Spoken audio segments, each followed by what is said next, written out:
How's it going, everybody? Welcome back to Elvis Junction Reviews. Today we're looking at another product from ScaleTrains. We're looking at a ScaleTrains Rivet Counter GE ES44AC, and this is Burlington Northern Santa Fe 6022. And as you can see, this is the 25th anniversary unit, and you can see how much I paid for it at Hiawatha Hobbies. Quite a lot, but hey, it's worth it. Here it is in its lovely ScaleTrains box. And I forgot to mention this locomotive has Loc Sound 5 in it, so there will be a sound demo at the end of the video. Let's go ahead and remove that first box. And as you can see, this is one of the earlier versions of the new ScaleTrains box, because we have the old horizontal operator's manual as opposed to the vertical one that we saw with the ET44 that we reviewed a couple weeks ago. Inside here is basic instruction, as well as some interesting different horns right here, like you can change the functions, and we have our function list, so we will use that when we are doing our sound demo. Get that out of the way. We have a big piece of foam here to protect the locomotive in case it drops or so. And there it is inside the plastic protection. Now, yes, I know I'm a little late to the 25th anniversary party, but that's because I wasn't really interested in them when they originally came out. I was more focused on Conrail and SP in the 1990s and other things like that. This apparently came out of the locomotive, so that's very interesting indeed. We have some spare roller bearings, because ScaleTrains puts moving roller bearings on their locomotives, which is very cool indeed. Let's go ahead and open up that clamshell. Get off. And there's the locomotive, all nicely packed. I've already looked over this locomotive and made sure that there's nothing wrong with it. It runs already, so that's very nice indeed. Let's get this out of the way here.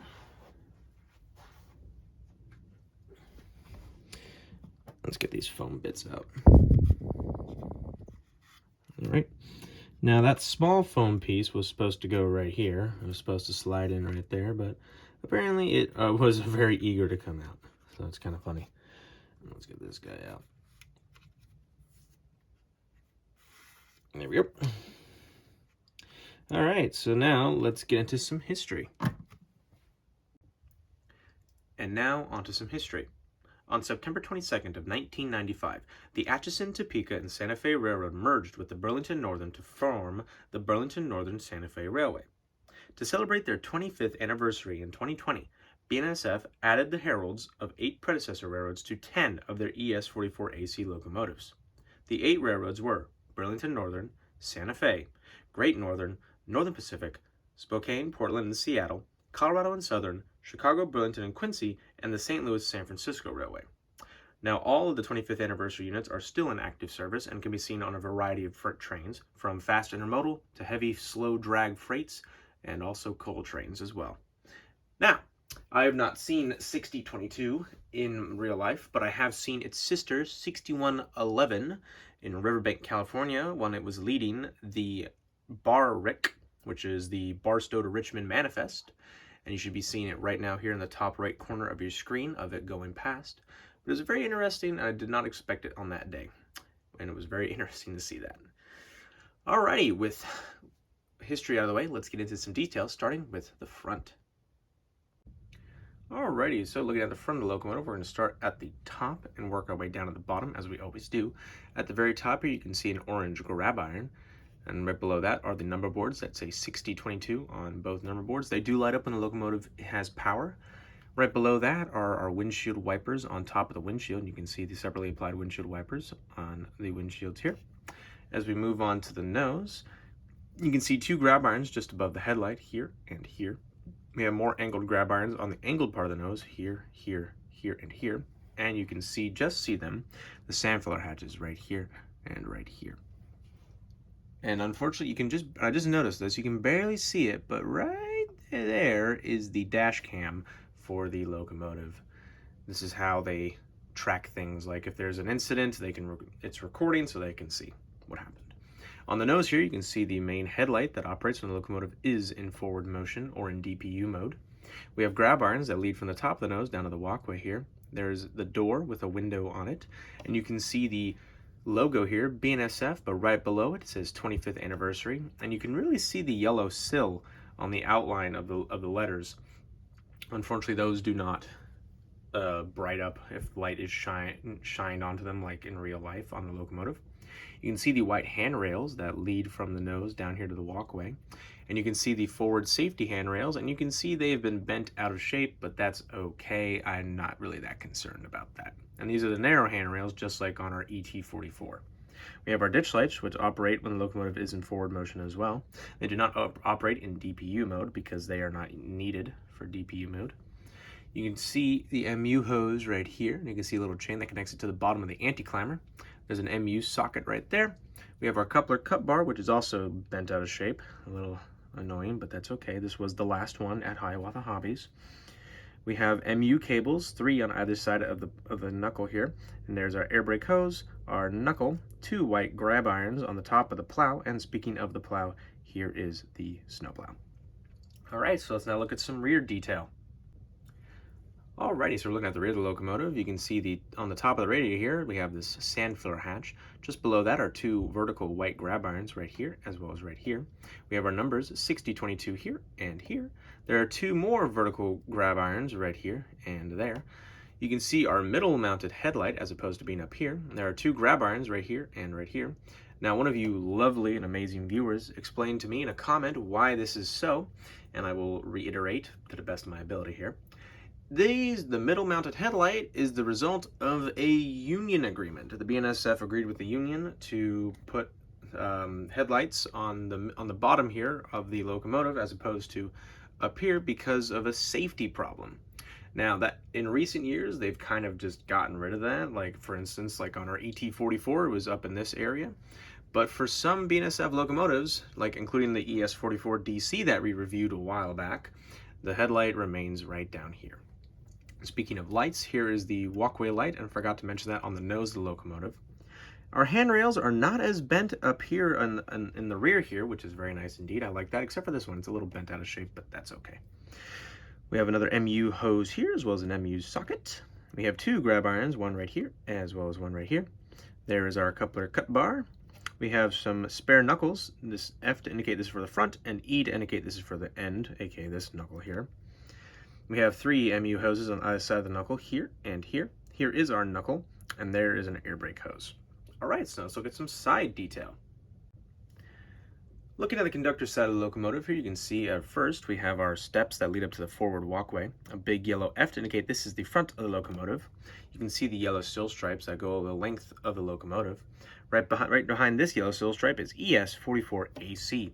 ES for the Evolution series, 44 to indicate the 4,400 horsepower in the motor, and AC to indicate this is an AC traction locomotive. Right on the cab here, you can see the numbers 6022 and those large black and bold numbers there. We have our sunshade, and you can see inside the cab, sort of, there is a full cab in there, full cab interior, excuse me. We have some battery boxes here and here. We have a jack pad, which is right here. We see the amazing truck detail right here again, and you can see the moving roller bearings. If I just slightly move the locomotive forward, you can just see that they are rotating, which is very cool indeed. And you can see the springs for each bogie here, or axle, excuse me, which is very cool indeed. As we move the locomotive along, you can see some grab irons right here, here, and down there. There it is. We have our handrails right again here. BNSF 25th anniversary. You can see the E-bell right here, which is also bent slightly out of shape. A lot of bent things out of shape on this locomotive.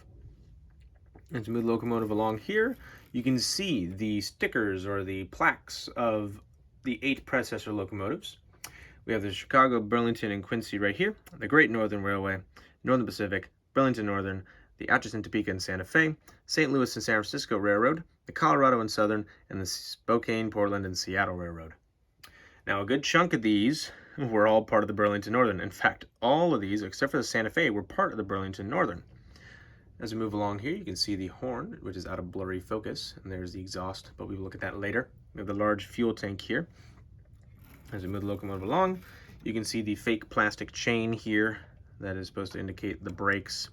You can see some sand pipes here for the sanding, and you can actually see the brake shoes right here, which is very nice indeed. And there is our parking brake. As we move the locomotive along, keep going here, you can see the rear stepway right here. It's pretty much the same on the other side of the locomotive, minus the large AC traction boxes. All the plaques are in generally the same place, just reversed here, as you can see. This should be over here on the other side. Now if we move the locomotive just back here, you can see a door that accesses the electrical area of the locomotive. And you can see the air tank reservoirs right here for the air brakes. And we should be able to see, yes indeed, you can see the photo etched grates here, which allow you to see my fingers right through here, and you can see the simulated radiator fan, which is very cool indeed. All right, so now let's look at some roof detail. Looking at the roof of the locomotive, you can see that grab iron that I mentioned earlier right here. We have our GPS dome here, as well as the PTC antenna arrays. Moving the locomotive along, you can see a series of latch handles here, and you can see there are not really any grab irons on this locomotive, which is rather surprising.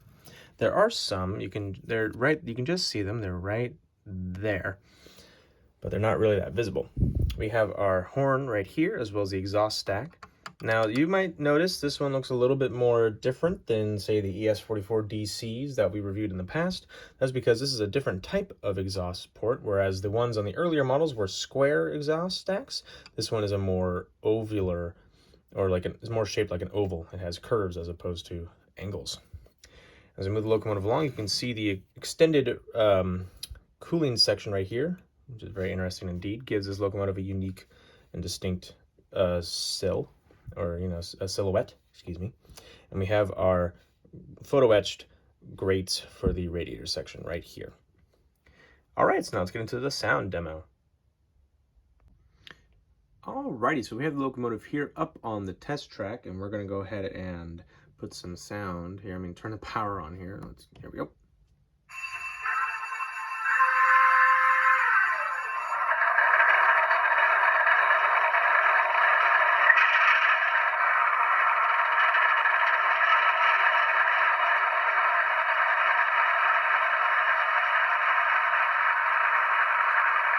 Alrighty, so you heard the startup sequence there.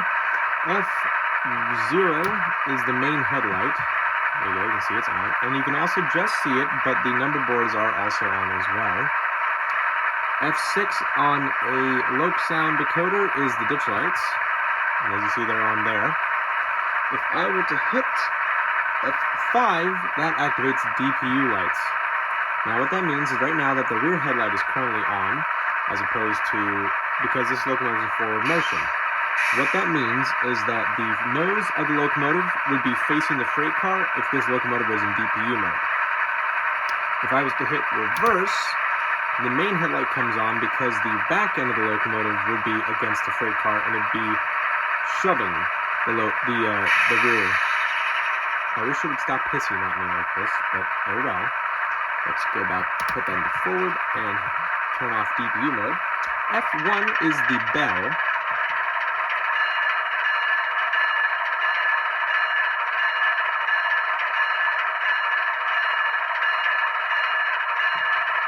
There it is. And now F2 is the horn. Now, when the horn is activated, the E-bell should also turn on as well. So here, let's take a look.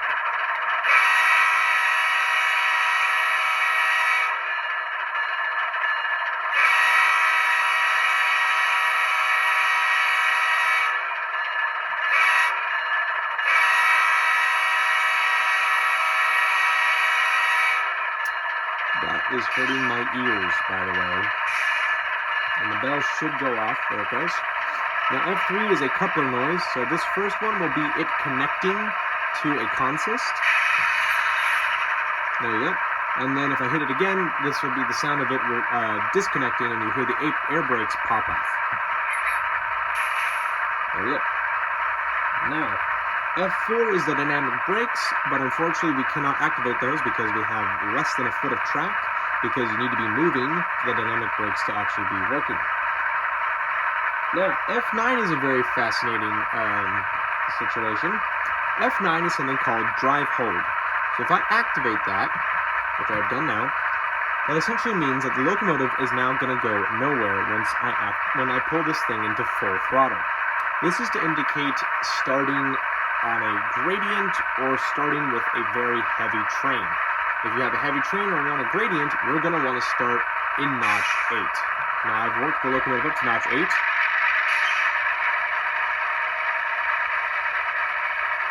And as you can see, it is now spooling up to notch 8.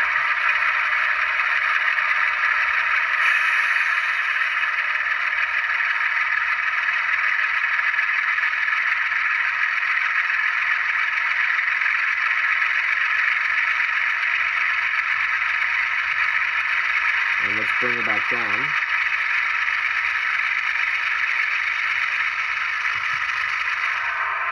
So notch 8 essentially allows you to be more prototypical. It'll keep you at the speed that you have already set it to. And so, for instance, if I had it set to notch 1 on my programmer here, the locomotive would continue to be in notch 1, but I'd be able to manipulate the entire throttle sequence to make it sound like it's moving a slow, heavy drag freight at notch 8. So let's go ahead and turn off F0, which is the main headlight, and then F6, and then we're going to turn off the track completely. And this locomotive has a keep alive. And that means it'll go on for just a little bit more until the power finally dies. All right, so now let's get into my final thoughts. So overall, I think this is a very good looking locomotive. It looks great, it also sounds great. Now, yes, some of the handrails and the grab irons were bent bent weirdly and misshapen, but I'm not really concerned about that because this locomotive still overall looks really great, and ScaleTrains did a really good job. Now, I got mine at Hiawatha Hobbies. Unfortunately, this was the last one, so if you're looking for a 25th anniversary on an actual hobby store, kind of out of luck on Hiawatha. I'm sure there are other hobby shops out there that might have a 25th still around, but I'm not sure. But anyway, if you enjoyed this video, please hit that like button. Also subscribe if you have not, and hit that notification bell to see what I have to upload next. But thank you very much for watching. I'll see you guys in the next video. Bye for now.